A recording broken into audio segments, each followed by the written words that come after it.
నమస్తే, welcome to Vikram TV. YS Jagan పై Raghurama Krishnam Raju case పెట్టడానికి కారణమేంటి?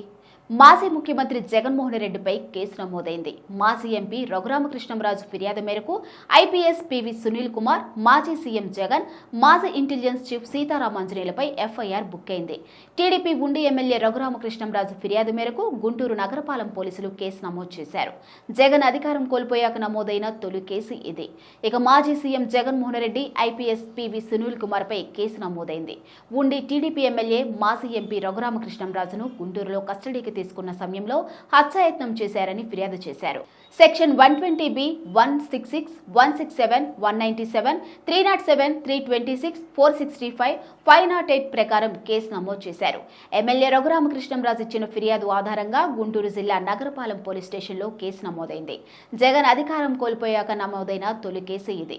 2021 మే 14న తనపై హత్యాయత్నం చేశారని, రబ్బర్ బెల్ట్, లాఠీలతో కొట్టారని రఘురామ ఫిర్యాదులో పేర్కొన్నారు. ఈ కేసులో మాజీ సీఎం జగన్ను A3గా పోలీసులు పేర్కొన్నారు. A1గా సిఐడి మాజీ డీజీ సునీల్ కుమార్, A2గా మాజీ ఇంటెలిజెన్స్ చీఫ్ సీతారామాంజనేయులు, A4గా విజయపాల్, A5గా డాక్టర్ ప్రభావతిలను చేర్చారు. వీరితో పాటు మరికొందరు పేర్లను ఎఫ్ఐఆర్లో చేర్చారు.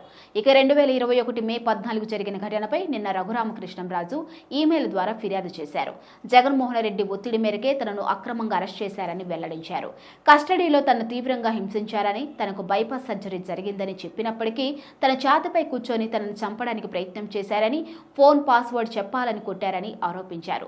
తనకు చికిత్స చేసిన జీజీహెచ్ డాక్టర్ ప్రభావతిపై కూడా ఆయన ఫిర్యాదు చేశారు. పోలీసుల ఒత్తిడితో తప్పుడు మెడికల్ రిపోర్ట్ ఇచ్చారని తెలిపారు. జగన్ను విమర్శిస్తే చంపుతామని సునీల్ కుమార్ బెదిరించారని తెలిపారు. తప్పు చేస్తే ఎంతటి వారికైనా శిక్ష తప్పదు అనడానికి తనను అక్రమంగా అరెస్ట్ చేసి వేధించారని, 5గురు ఆగంతకులతో దారుణంగా హింసించి వీడియో తీసి అప్పటి సీఎం జగన్మోహన్ రెడ్డికి చూపించారని రఘురామకృష్ణంరాజు తెలిపారు.